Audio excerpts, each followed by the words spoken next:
Muchísimas gracias por esta invitación. Por supuesto, también agradecer la sinceridad con la que estamos enfrentando este debate, con la que se han expresado las opiniones de la discusión que han adelantado en el cuerpo de oficiales de nuestras Fuerzas Armadas, y también por supuesto agradecer la sinceridad del doctor Leiva en esta introducción a este debate. Yo por supuesto, además de saludar a los colegas de los otros partidos, quiero también hacer uso de una buena dosis de sinceridad para expresar el punto de vista nuestro como fuerza política, y por supuesto también que es un punto de vista que recoge mi opinión sobre esta desafiante coyuntura de la negociación y de la construcción de la paz en Colombia. Lo primero que tengo que decir, haciendo uso de esa sinceridad, es que nosotros somos plenamente defensores de la solución negociada al conflicto colombiano. Y somos defensores de una solución negociada, primero porque hemos llegado a la conclusión, como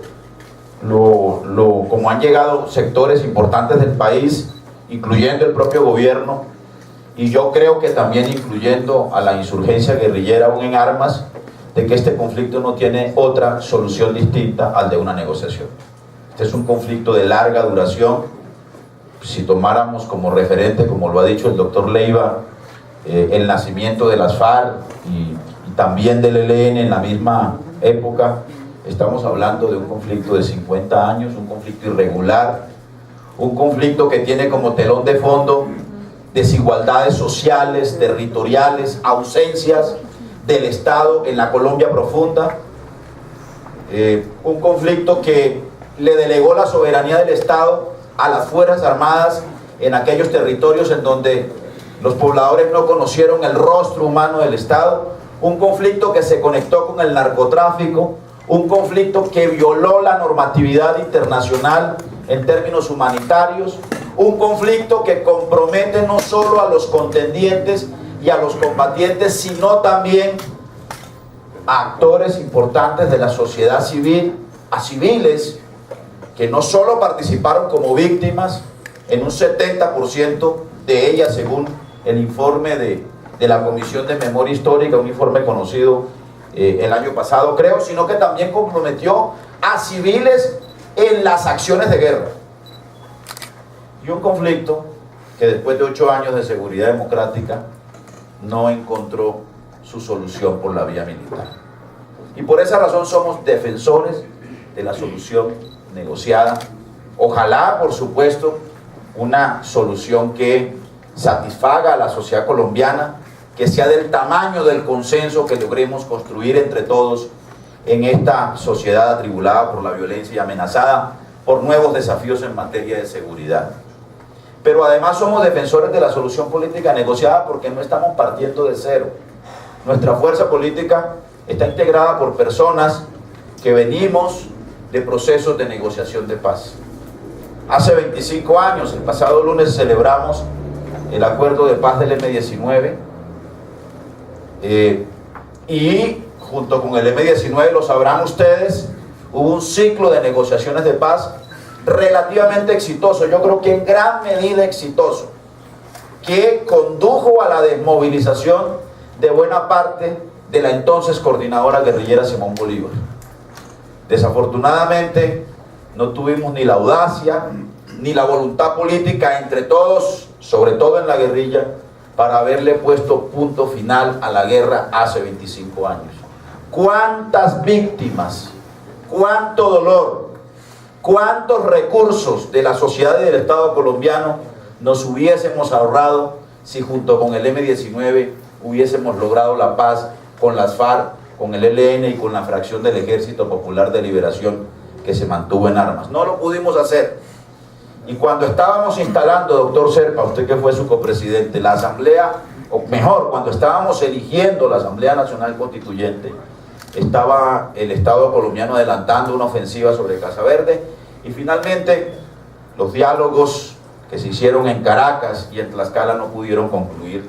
en una negociación de paz que pudiese haber vinculado en aquel entonces a las guerrillas de las FARC y del ELN y del EPL a las deliberaciones de la Asamblea Nacional Constituyente. Nos estuviéramos incluso ahorrando, doctor Leiva,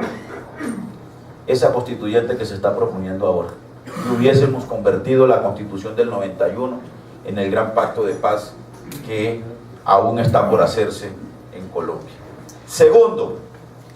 como creemos en la paz, como hay unos antecedentes exitosos en las que incluso las guerrillas, para responder a uno de los interrogantes, no entregaron sus armas al contendiente militar, sino que las depusieron y las entregaron a un tercero neutral, en el caso del M-19 de la Internacional Socialista, en el caso de las otras guerrillas, a comisiones compuestas por la Iglesia, por organismos internacionales, etcétera. Pero lo cierto es que el resultado final fue la inutilización de las armas para la acción política por parte de esos grupos y la recuperación parcial del monopolio de las armas en manos del Estado, que debe ser un fundamento de la paz. Y entonces, en segundo lugar, quiero decir que como creemos en una negociación y como creemos que va a haber una negociación, pues estamos inevitablemente enfrentados ya a la discusión de los desafíos del posconflicto. Y los desafíos del posconflicto tienen nombre propio. Uno, justicia transicional. Y yo creo que el marco de justicia transicional, en eso coincido con el doctor Leiva, más allá de las normas o de las ortodoxias en la lectura de la normatividad internacional en términos de los derechos humanos y del derecho humanitario, más allá de ello, como bien lo reclamaba el expresidente Gaviria, tiene que ser una solución a la colombiana. Y un marco transicional que no solo permita un tratamiento jurídico para las FARC, sino para todos los intervinientes de este conflicto arisco, diverso, complejo, como el que hemos vivido en Colombia. Porque lo que no se puede repetir, por supuesto, es que, como ocurrió con la paz de los 90, mientras unos contendientes transitan a la vida civil y desarrollan su actividad política, otros, como el general Plazas Vega, tengan que pagar cárcel por asuntos que tienen que ver directamente con la dinámica del conflicto armado. Y por eso creo que ese desafío de la justicia transicional debe ser entendido también como un pacto de la sociedad colombiana que permita construir unos mínimos favorables a la superación definitiva del conflicto. Y el posconflicto también tiene otros nombres propios. Por supuesto, el tránsito a la vida política de quienes por razones políticas se alzaron en armas. Y la sociedad colombiana ya lo hizo en el 90, deberá volverlo a hacer ahora para garantizar que nuestros conflictos políticos se diriman por la vía de la confrontación civilizada y en la arena de la institucionalidad colombiana. Y otro nombre propio que tiene el posconflicto, pues tiene que ver con la política de seguridad del país y con el papel de las Fuerzas Armadas en el posconflicto. Y con esto no estoy defendiendo que el papel, la estructura, la misión y el diseño institucional de nuestras Fuerzas Armadas deban ser puestas en discusión en la mesa de La Habana o en cualquier otra. Pero sencillamente quiero decir, por lógica elemental, que desaparecida la amenaza guerrillera después de un proceso de paz, una amenaza guerrillera de 50 años, una amenaza que se convirtió en el contexto en el cual nuestras Fuerzas Armadas construyeron en la historia reciente su institucionalidad, su poder de fuego, su profesionalismo, que se constituyó en el contexto en el cual financieramente estas Fuerzas Armadas también adquirieron una importancia en el presupuesto nacional, pues desaparecida esa amenaza, es apenas obvio que tengamos que discutir como sociedad qué nuevo papel le otorgamos a las Fuerzas Armadas. No estoy proponiendo, por supuesto, creo que esa no es la discusión de si reducimos o no las Fuerzas Armadas, el Ejército, la Policía, etcétera. Pero me parece que, por ejemplo,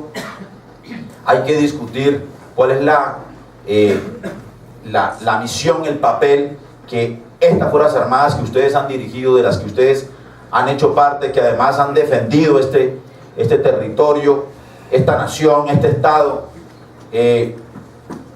con el monopolio de las armas en sus manos, qué papel deben cumplir en el posconflicto. Y me parece que esa es una discusión absolutamente necesaria. Creo que nuestras Fuerzas Armadas, desde el punto de vista doctrinario,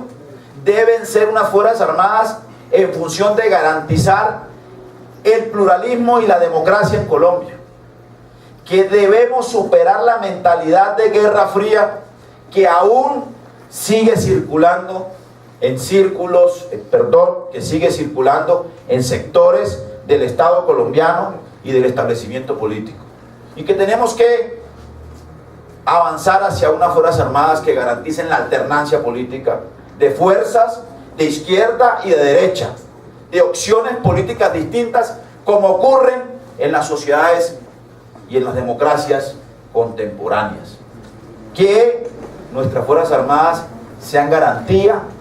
de independencia ideológica y política y de defensa del Estado de Derecho. Por supuesto que todos estos asuntos tendrán que ser la discusión del posconflicto, y para ello lo primero que tenemos que hacer es lograr un acuerdo que permita desestimar el uso de las armas en la controversia política en Colombia, que ha sido uno de los rasgos de nuestro sistema político desde que nos hicimos república. Muchas gracias.